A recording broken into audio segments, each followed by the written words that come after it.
মালদায় সক্রিয় অ্যাম্বুলেন্স চক্র।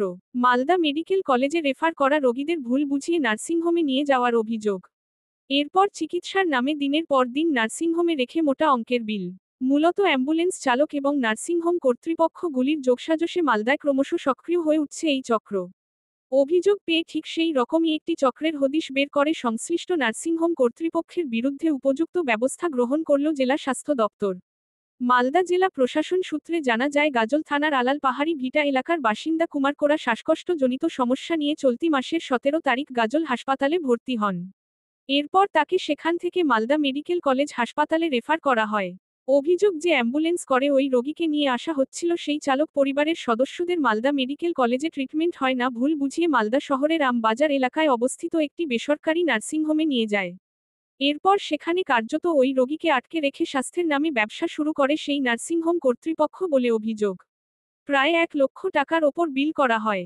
এরই মধ্যে খবর পেয়ে স্বাস্থ্য দপ্তরের একটি টিম ঘটনাস্থলে গিয়ে ওই রোগীকে উদ্ধার করে মালদা মেডিকেল কলেজ হাসপাতালে ভর্তির ব্যবস্থা করেন, সেই সঙ্গে ওই নার্সিংহোম কর্তৃপক্ষের বিরুদ্ধে কড়া পদক্ষেপ গ্রহণ করেন।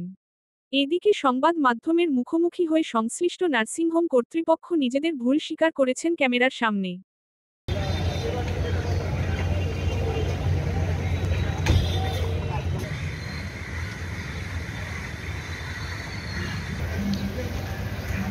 আমরা গাজল হসপিটালে নিয়ে যাই, নিয়ে যাওয়ার পর ওখানে কিছুক্ষণ থাকার পর ডাক্তারবাবুরা ওরা বললো যে এখানে মেশিনারিজ নাই, আপনি এক কাজ করুন, আপনি মেডিকেলে নিয়ে যান, মালদা মেডিকেলে নিয়ে যান।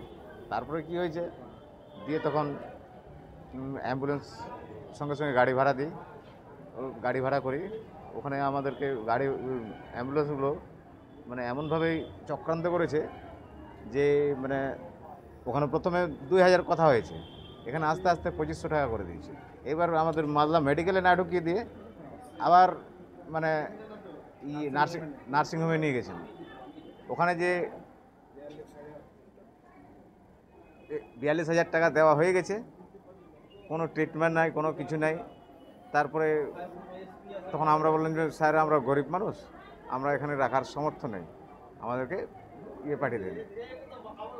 যদি আমাদের এখান থেকে ডিএম স্যার যদি না যেতেন তাহলে আমরা হয়তো আজকে মরে যেতাম আর কি। এত 42,000 টাকা দেওয়ার পরও ওনারা বিল করে বসে আছেন আরও 82,000 টাকা। ট্রিটমেন্ট কি হয়েছিল? না, সেরকম ট্রিটমেন্ট হয়নি।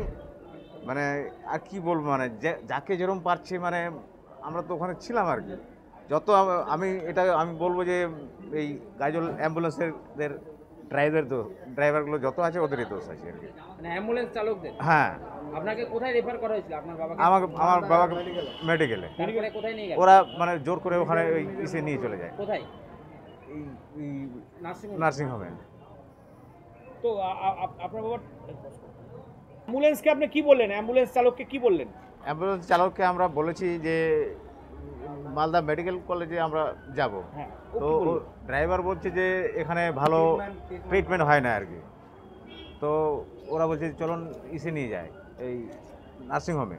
ওরা জোর করে এখান থেকে নিয়ে যায়। আপনি যেতে চাননি? না, আমরা যেতে চাইনি আর কি। বলছিলাম, যদি স্বাস্থ্য দপ্তরের আধিকারিকরা না যেত তাহলে কি? তাহলে আমার বাবা মানে হয়তো আমাদের টাকাও যেত আর বাবাকেও পেতাম না আজকে। নার্সিংহোমে কিছু ভয় টয় দেখিয়েছিল যে কাউ কিছু বলবেন?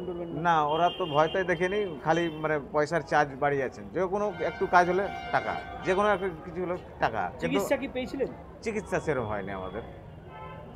চিকিৎসা মানে ওইরকম চিকিৎসা ফালতু, মানে যখন আমরা ভর্তি করি ডাক্তার নাই, কিছুই নাই, কোনো একটা ফাঁকা মাঠের মতো আছে, কি একটা মুখে লাগিয়ে দিল, লাগিয়ে দেওয়ার পরে তো আর কিছুই নাই। তারপরের দিন সকালবেলা ডাক্তার সকাল 10টার সময় এসেছেন ডাক্তার।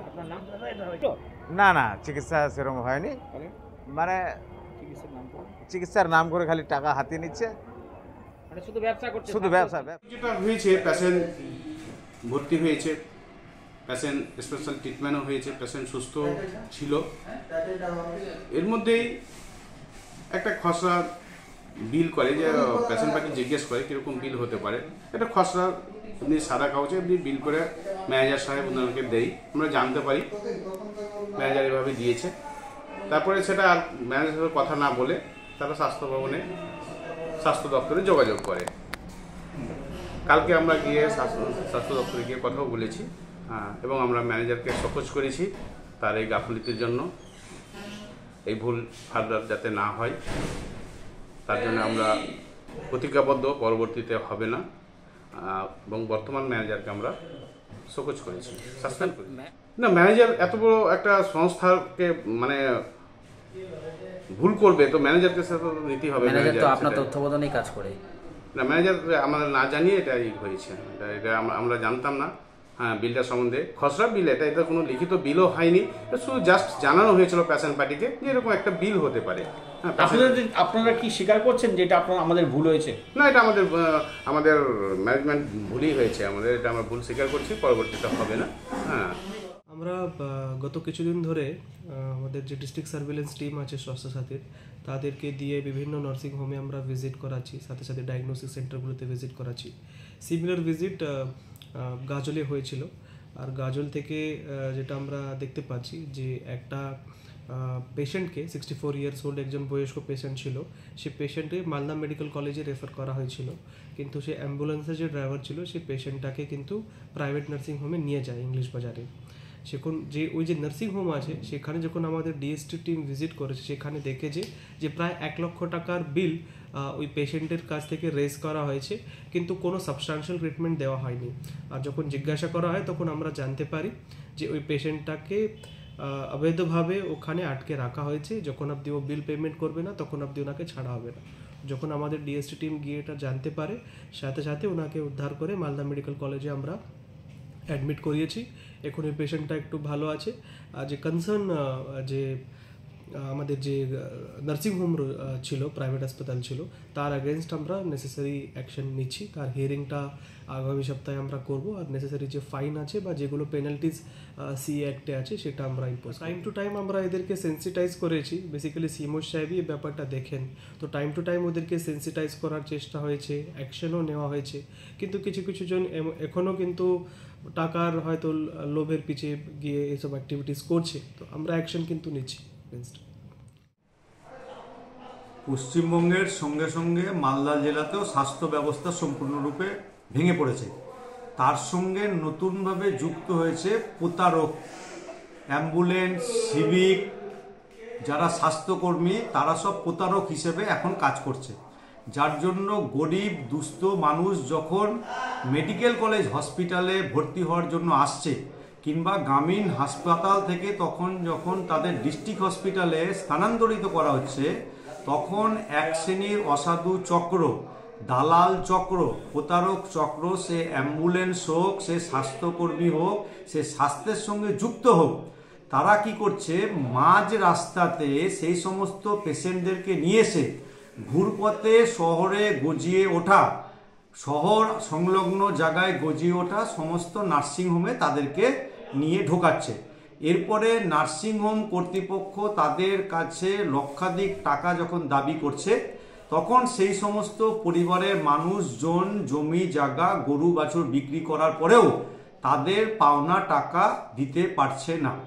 প্রশাসন ভালো কাজ করছে, এটা যেমন ঠিক, আবার প্রশাসন সঙ্গে সঙ্গে এই সমস্ত নার্সিংহোম গজিয়ে ওঠার পেছনে যে চক্র, সেই চক্রের সঙ্গেও সামিল হয়েছেন। অবিলম্বে আমরা বলবো মুখ্য স্বাস্থ্য আধিকারিকের নেতৃত্বে এই গজিয়ে ওঠা যে সমস্ত নার্সিংহোম মালদা শহর জুড়ে চলছে, তাদের যাদের লাইসেন্স নাই, অবিলম্বে সেই সমস্ত নার্সিংহোমে তালা ঝোলানো হোক এবং অবিলম্বে এই সমস্ত নার্সিংহোম খুলে যে সমস্ত প্রতারক চক্র আর সাধারণ মানুষকে বিপথে নিয়ে যাচ্ছে তাদেরকে গ্রেপ্তার করা হোক, প্রয়োজনে তাদের কঠোরমূলক শাস্তি হোক। তাহলে এই স্বাস্থ্য পরিষেবা যেটা ভেঙে পড়েছে গোটা পশ্চিমবঙ্গ সহ মালদাতে, তার কিছু উন্নতি হলেও হতে পারে।